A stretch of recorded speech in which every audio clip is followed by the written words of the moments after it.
The chamber erupted in a stunned silence as Jasmine Crockett leaned forward, her voice steady yet razor-sharp, slicing through Glenn Youngkin's carefully rehearsed talking points.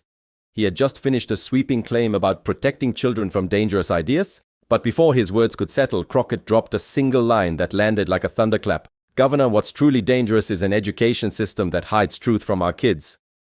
For a moment, the cameras caught Youngkin's frozen smile, polished, practiced, suddenly brittle. Around him, staffers shifted nervously, their confidence evaporating as Crockett's words echoed. The crowd felt it too, a collective gasp, like the oxygen had been pulled from the room. Her rebuttal wasn't loud, it didn't need to be. The calm certainty in her voice carried the weight of every teacher underpaid, every student underestimated, every parent tired of political games. And then, freeze. The image of Crockett, hand outstretched, eyes locked on Youngkin like a prosecutor delivering the final charge.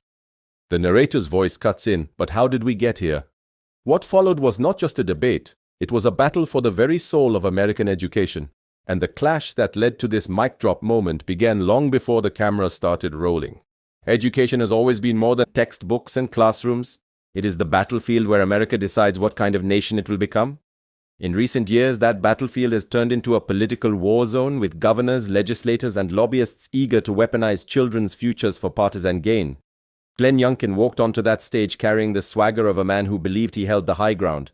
With polished confidence, he issued his challenge. "Representative Crockett, will you stand with parents who want to protect their children from harmful ideologies, or will you defend indoctrination?" It was bold, it was calculated, and to many watching, it reeked of arrogance. Youngkin framed himself as the savior of parents, the shield against a creeping cultural threat.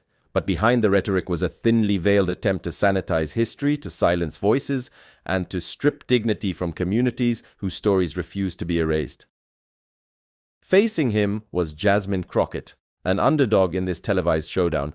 She wasn't armed with corporate consultants or big donor talking points.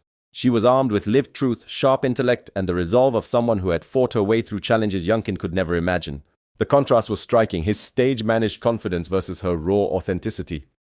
The stakes could not have been higher. This wasn't just about lesson plans, it was about whose children would see themselves in America's story and whose children would be erased from it. As Youngkin leaned back, certain his words had cornered her, Crockett prepared to respond with the kind of clarity that could flip the narrative in an instant. And what happened next would send shockwaves across the country. Glenn Youngkin did not emerge from the grassroots of public schools or the trenches of community organizing. His rise began in the polished boardrooms of Wall Street, where spreadsheets mattered more than students and profit margins carried more weight than parent-teacher conferences. For decades, he was a titan in private equity, a man who spoke fluently in the language of mergers and acquisitions, but rarely, if ever, in the language of everyday families struggling to afford school supplies. When Youngkin transitioned into politics, he carried that same corporate polish. He promised to be the fresh face of Republican leadership, the man who would return common sense to Virginia. But behind the glossy campaign ads and choreographed town halls was a calculated agenda, leverage cultural fears about education to build his national profile. He knew that nothing ignited outrage quite like the battle over what children learn. With the confidence of a CEO addressing shareholders, Youngkin positioned himself as the champion of parents' rights. He spoke as though he alone understood the concerns of mothers and fathers across America. Yet the contradictions were glaring. While he railed against so-called indoctrination in classrooms, he aligned himself with interests that pushed privatization, siphoning resources away from public schools. While he insisted he was empowering families, he was quietly advancing policies that silenced the voices of teachers, especially those who dared to teach the uncomfortable truths of history. To many, he appeared polished, charismatic, even charming, but beneath that veneer lay a patronizing certainty, the sense that he, a wealthy executive-turned-politician, knew better than the educators who had spent their lives in the classroom, better than the communities who lived the struggles he only studied from afar. And so, on that stage, Glenn Youngkin carried himself with the same self-assurance that had propelled him through boardrooms and campaigns. He believed he could challenge Jasmine Crockett, frame her as out of touch, and win the moment with ease. But what he didn't realize was that this time his corporate confidence was about to meet its match, and Crockett was more than ready to deliver the reckoning he never saw coming. Jasmine Crockett's story doesn't begin with privilege or polished connections. It begins with grit, persistence, and a fire for justice that was lit long before she ever entered Congress.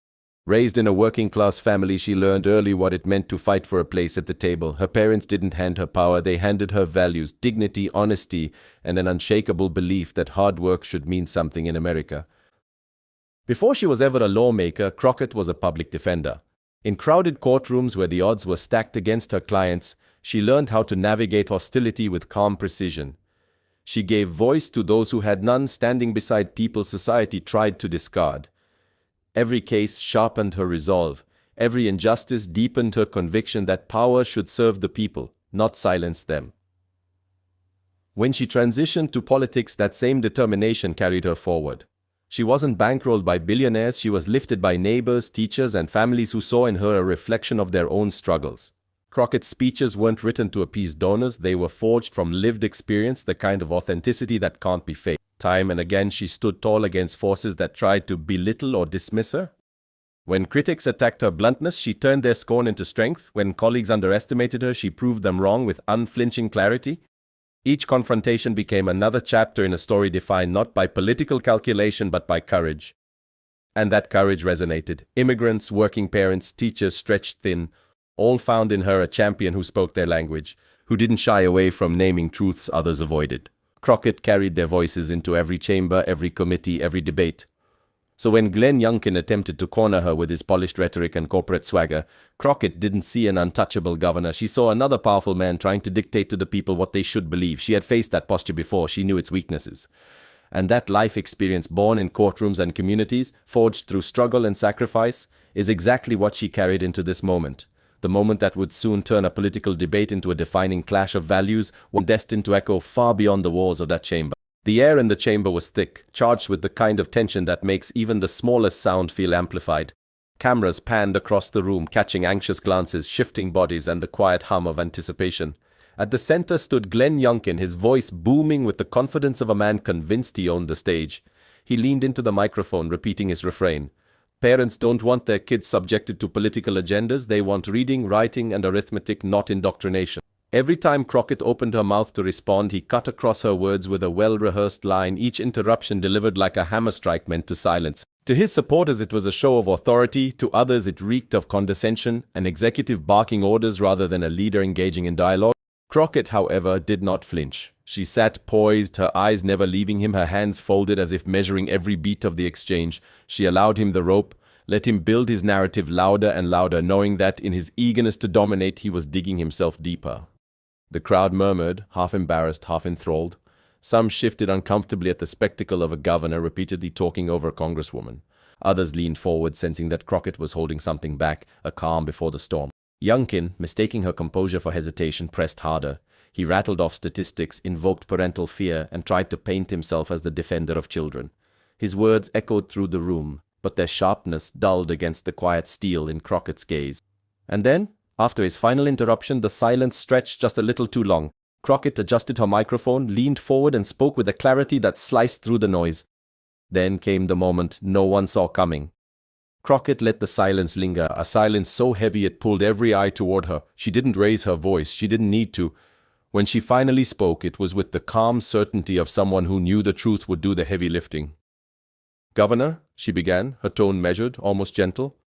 "You keep talking about protecting children, but what you're really protecting is a narrow version of history that makes the powerful comfortable." A ripple of murmurs swept through the audience. Youngkin shifted in his chair, his smile faltering for the first time. Crockett leaned forward. Pause. Then she delivered her first strike.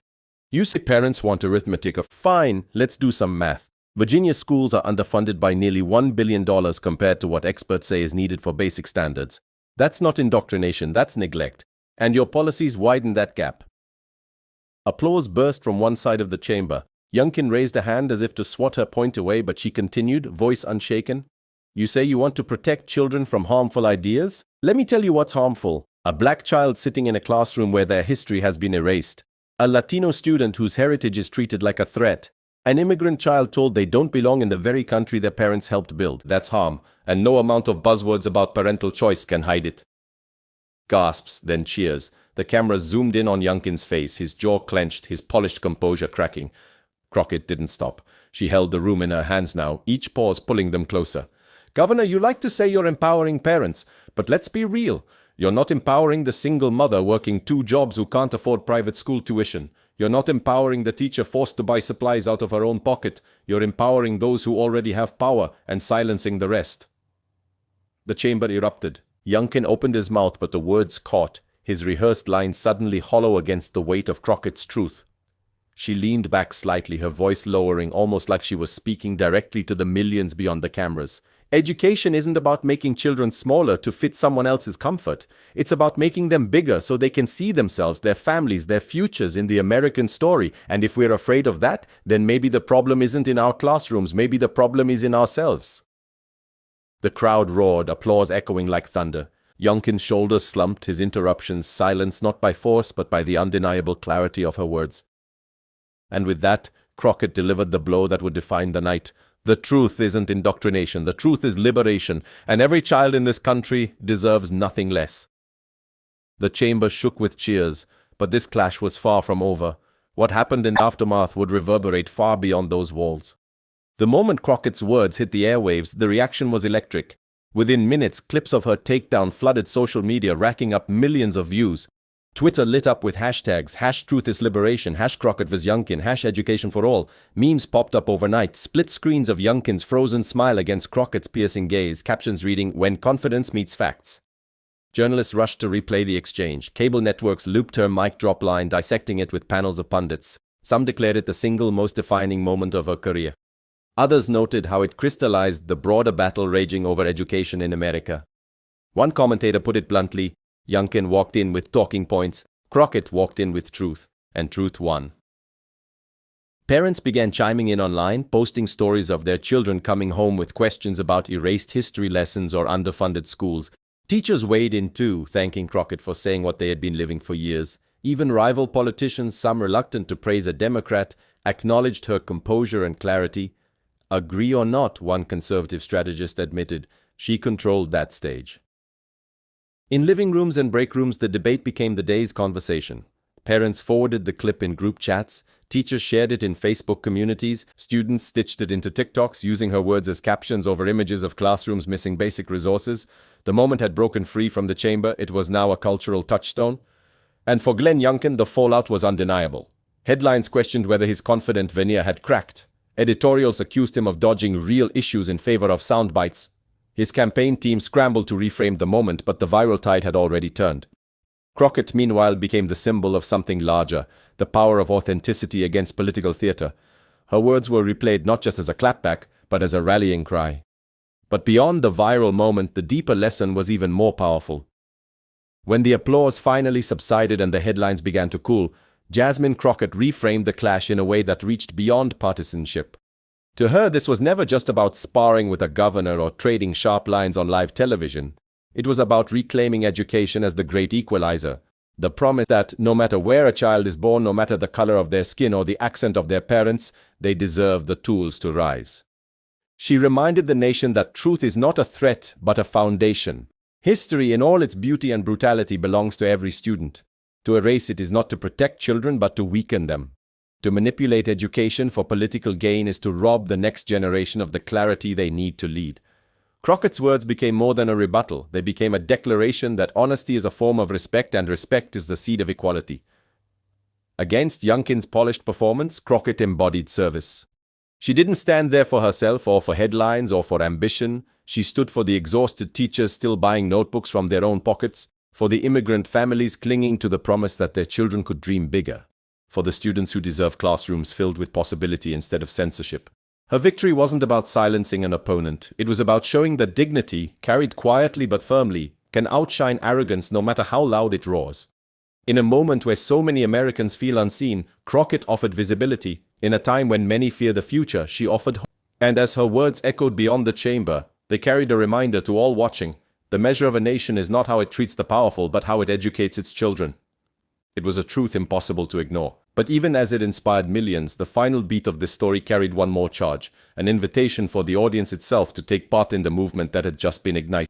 Glenn Youngkin may have entered the chamber with the confidence of a man certain of victory, but Jasmine Crockett left with something far greater, the truth. In the end, his challenge became her triumph. What was framed as a test of strength turned into undeniable proof that facts, dignity, and courage can still prevail in the face of arrogance.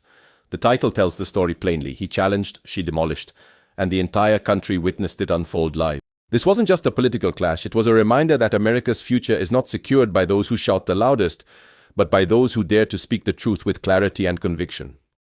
Crockett showed that when leaders carry the voices of real people, they can cut through noise and manipulation like light piercing the dark. Now, that choice extends to all of us. If you believe in leaders who fight for dignity and justice, who defend every child's right to be seen and taught with honesty, then don't let this moment fade into yesterday's news. Share it, talk about it, carry it forward.